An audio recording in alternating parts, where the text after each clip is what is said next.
খবর শুনছেন Siliguri news TV YouTube channel থেকে। জানাবো এখনকার স্থানীয় সংবাদ। শুরুতেই হেডলাইন্স।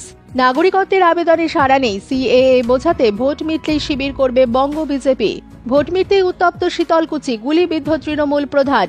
সাঁইথিয়ায় ছাপ্পা ভোটে মদত দেওয়ার অভিযোগ, পুলিশের সঙ্গে তুমুল বচসা বিজেপি সভাপতি ধ্রুব সাহার।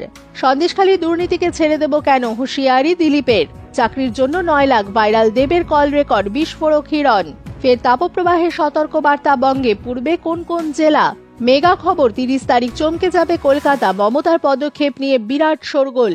আসছি বিস্তারিত খবরে।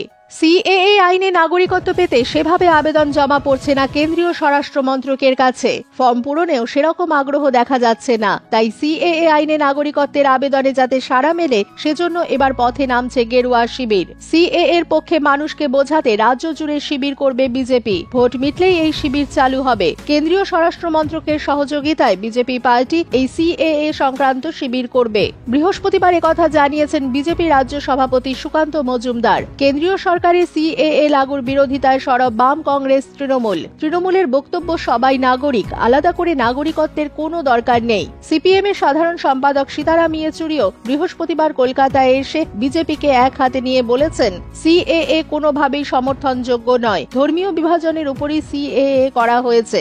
রাজনৈতিক মহলও মনে করছে 2 মাস হয়ে গেল এই সিএএ জারি হয়ে গিয়েছে সারা দেশে। চলতি লোকসভা ভোট শুরুর আগে গত 11ই মার্চ চালু হয়েছে সংশোধিত নাগরিকত্ব আইন। কিন্তু কেন্দ্রীয় স্বরাষ্ট্র মন্ত্রক সূত্রে খবর, সিএএ এর অধীনে নাগরিকত্ব পেতে কেন্দ্রীয় সরকারের কাছে আবেদনপত্র সেভাবে আসছেই না। সিএএ আইনে এখনো পর্যন্ত মাত্র 14 জনকে নাগরিকত্ব কেন্দ্রীয় সরকার দিয়েছে বলে খবর। বিজেপি রাজ্য সভাপতি সুকান্ত মজুমদারের বক্তব্য, ভোটের পর আমরা ক্যাম্প করব গৃহ মন্ত্রণালয়কে নিয়ে। কিভাবে সিএএ তে আবেদন করতে হবে, সিএএ হলে কি কি উপকার হবে সেটা বলবো। এদিন সুকান্ত দাবি করেন, প্রথম পর্যায়ে মোট 300 জনকে নাগরিকত্ব দেওয়া হচ্ছে। পশ্চিমবঙ্গেও আগামী দিনে নাগরিকত্ব দেওয়ার ব্যবস্থা হবে, কারো কোনো সমস্যা হবে না। এদিন সাংবাদিক বৈঠকে ইন্ডিয়া জোটকে আক্রমণ করেছেন বিজেপি রাজ্য সভাপতি। সুকান্তর দাবি, ইন্ডি জোটের পিন্ডি চটকে গিয়েছে। ইতিমধ্যেই বিজেপি 270টি আসন পেয়ে গিয়েছে। বাংলাতেও এখনো পর্যন্ত ভোট হওয়া 18টি আসনের মধ্যে 12টিতে জিতবে বিজেপি। কোন আসনগুলি পাবো না সেটা ভোট শেষ হলে বলে দেব।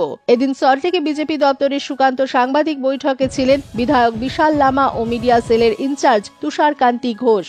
ভোট মিটতেই উত্তপ্ত হয়ে উঠল কোচবিহারের শীতলকুচি। লালবাজার গ্রাম পঞ্চায়েতে তৃণমূল কংগ্রেস প্রধান অনিমেষ রায়কে লক্ষ্য করে গুলি করার অভিযোগ উঠল দুষ্কৃতীদের বিরুদ্ধে। বৃহস্পতিবার রাতে বাড়ি ফিরছিলেন অনিমেষ রায়। সেই সময় তাকে লক্ষ্য করে গুলি করে দুষ্কৃতীরা। রাস্তায় লুটিয়ে পড়েন অনিমেষ। তড়িঘড়ি তাকে উদ্ধার করে মাথাভাঙ্গা হাসপাতালে নিয়ে যাওয়া হয়। গুলিবিদ্ধ অবস্থায় তিনি বর্তমানে কোচবিহারের একটি নার্সিংহোমে চিকিৎসাধীন রয়েছেন। তবে কেন তাকে গুলি করা হলো, এর পেছনে কারা ছিল, রাজনৈতিক কোনো কারণ ছিল কিনা তা এখনো স্পষ্ট নয়। তৃণমূল কংগ্রেসের তরফে অভিযোগের আঙুল তোলা হয়েছে বিজেপির দিকে, যদিও অভিযোগ অস্বীকার করেছে বিজেপি। ঘটনার তদন্ত শুরু করেছে পুলিশ। লোকসভা নির্বাচনে 4র্থ দফার ভোট গ্রহণকে কেন্দ্র করে গোটা রাজ্য জুড়ে বিক্ষিপ্ত অশান্তির ঘটনা ঘটেছে পশ্চিমবঙ্গে। কোথাও বিরোধীদের দলের এজেন্টদের বুথ বসতে না দেওয়ার অভিযোগ, তো কোথাও বিরোধীদের মারধর করে ভোট গ্রহণ কেন্দ্র থেকে তাড়িয়ে দেওয়ার অভিযোগ উঠেছে। সব ক্ষেত্রেই রাজ্যের শাসক দল তৃণমূল কংগ্রেসের দিকে অভিযোগের আঙুল তুলেছেন বিরোধী রাজনৈতিক দলের নেতা কর্মীরা। সোমবার বীরভূম লোকসভা কেন্দ্রের অন্তর্গত সাঁইথিয়ায় দেদার ছাপ্পা ভোট দেওয়ার অভিযোগ উঠল তৃণমূলের স্থানীয় নেতা কর্মীদের বিরুদ্ধে। আর তাতে মদত দেওয়ার অভিযোগ জানিয়ে পুলিশের সঙ্গে বচসায় জড়িয়ে পড়লেন বিজেপির বীরভূম সাংগঠনিক জেলার সভাপতি ধ্রুব সাহা। এই ঘটনাকে কেন্দ্র করে তৃণমূলের বিক্ষোভের মুখেও পড়তে হয় তাকে, শুনতে হয় জয় বাংলা স্লোগান। এ প্রসঙ্গে তিনি বলেন, সকাল থেকে বিভিন্ন জায়গায় ছাপ্পা ভোট দেওয়ার চেষ্টা চালাচ্ছে তৃণমূল কংগ্রেসের নেতা কর্মী ও সমর্থকরা, আর তাদের সেই কাজে সহযোগিতার হাত বাড়িয়ে দিচ্ছে পুলিশ।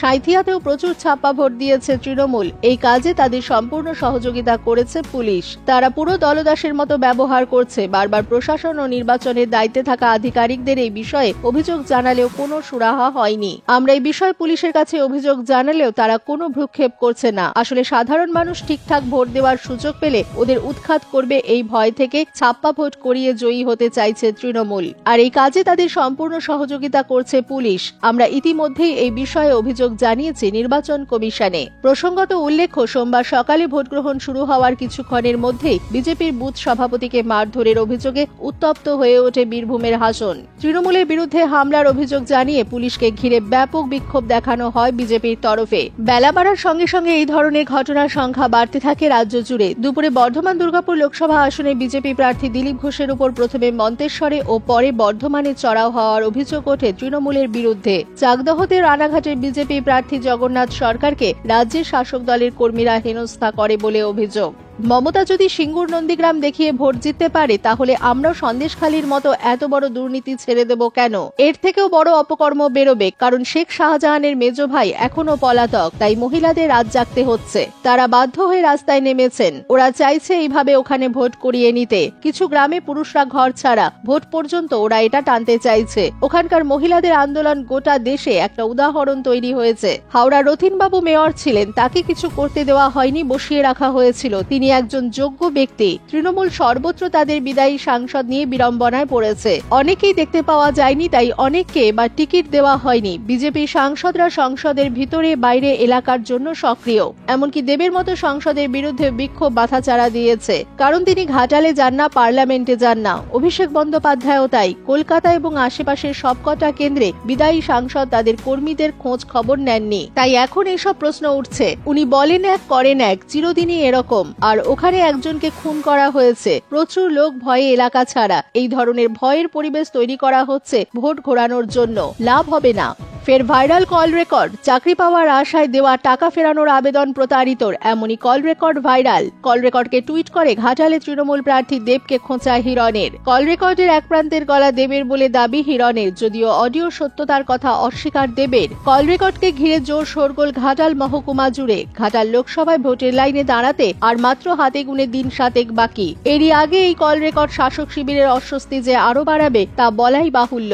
ঘাটালের বিজেপি প্রার্থী হিরণ যে কল রেকর্ড নিজের এক্স হ্যান্ডেলে শেয়ার করেছেন, সেখানে দেখা যাচ্ছে এক মহিলা এক ব্যক্তিকে ফোন করে অভিযোগ করছেন চাকরির জন্য তার কাছ থেকে নেওয়া হয়েছে 9 লক্ষ টাকা। তবে এখন না হচ্ছে চাকরি আর না ফেরত পাচ্ছে টাকা। এই কল রেকর্ডকে ঘিরেই শোরগোল ছড়িয়েছে ঘাটালে। হিরণের দাবি, চাকরি দুর্নীতি কাণ্ডের এটা একটা বড় ষড়যন্ত্র, যার মাথায় রয়েছেন ঘাটালের বিদায়ী সাংসদ দেব। তার সহযোগী হিসেবে রয়েছেন তারই প্রতিনিধি রামপদ মান্না। এই ঘটনার তদন্তে রাজ্য পুলিশ নয়, সিবিআই তদন্ত দাবি জানিয়েছে হিরণ। তিনি বলেন, পুরো বিষয় নিয়ে হাইকোর্টে দ্বারস্থ হতে চলেছেন তারা, যাতে এই চাকরি দুর্নীতি কাণ্ড সিবিআই তদন্ত হয়। অডিও সত্যতা অবশ্য অস্বীকার করেছেন দেব। দেবের দাবি, এমন কোনো ফোন তার কাছে আসেনি। তার আরও দাবি, অনেক কল রেকর্ডকে এডিট করা হয়েছে, মহিলার ভয়েস লাগানো হয়েছে। সবকিছু নিয়ে অ্যাকশন নেওয়া হবে। অপরদিকে আলোচনার কেন্দ্রবিন্দুতে থাকা রামপদ মান্নাও পুরো বিষয়টি অস্বীকার করেছেন। আসছে আবহাওয়ার খবরে।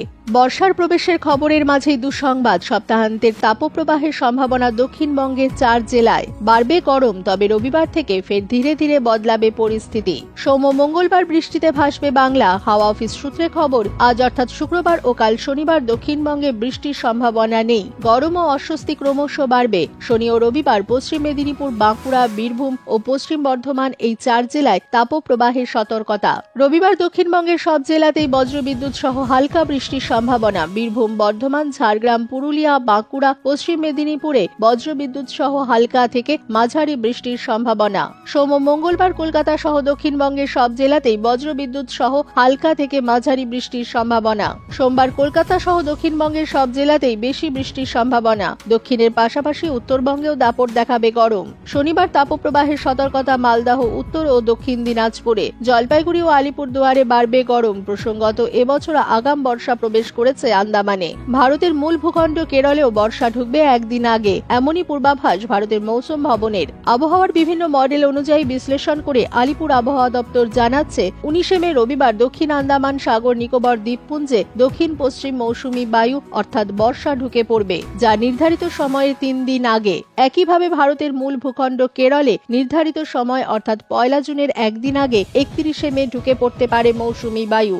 লোকসভা নির্বাচনের শেষ ল্যাপের আগে কলকাতায় মেগা র্যালি করবে তৃণমূল কংগ্রেস। র্যালির মুখ ও পুরোধা তৃণমূল নেত্রী মুখ্যমন্ত্রী মমতা বন্দ্যোপাধ্যায়। কলকাতায় মেগা র্যালি হবে মমতা বন্দ্যোপাধ্যায়ের নেতৃত্বে। এই মেগা র্যালি করে নির্বাচনী প্রচার শেষ করবেন মুখ্যমন্ত্রী। আগামী 30 মে দক্ষিণ কলকাতায় 8 কিলোমিটার ধরে মেগা র্যালি করবেন মমতা বন্দ্যোপাধ্যায়। যাদবপুর থানা থেকে আলিপুর ফায়ার ব্রিগেড পর্যন্ত প্রায় 8 কিলোমিটার মেগা রোড শো করবেন তিনি। এই মেগা র্যালি করে নির্বাচনী প্রচার শেষ করবেন মমতা বন্দ্যোপাধ্যায় বলে খবর খবর সূত্রে। পাশাপাশি উত্তর কলকাতা লোকসভার জন্য রোড শো করবেন মমতা বন্দ্যোপাধ্যায়। 21শে মে কাকুরগাছি থেকে প্রায় 3 কিলোমিটার রোড শো করবেন তিনি। অভিষেক বন্দ্যোপাধ্যায়ের কেন্দ্রে প্রচারেও মমতা বন্দ্যোপাধ্যায়কে দেখা যাবে। আগামী 29শে মে মেটিয়া বুরুজে নির্বাচনী সভা করবেন মমতা বন্দ্যোপাধ্যায়। ডায়মন্ড হারবার লোকসভা কেন্দ্রের মধ্যে এই মেটিয়া বুরুজ বিধানসভা। 29শে মে এই সভায় অভিষেক বন্দ্যোপাধ্যায় থাকবেন বলেও সূত্রের খবর। আগামী 1 জুন ডায়মন্ড হারবার লোকসভা কেন্দ্রের ভোট। তার আগেই হবে মেগা র্যালি ও রোড শো। শেষ হবে ভোটের প্রচার।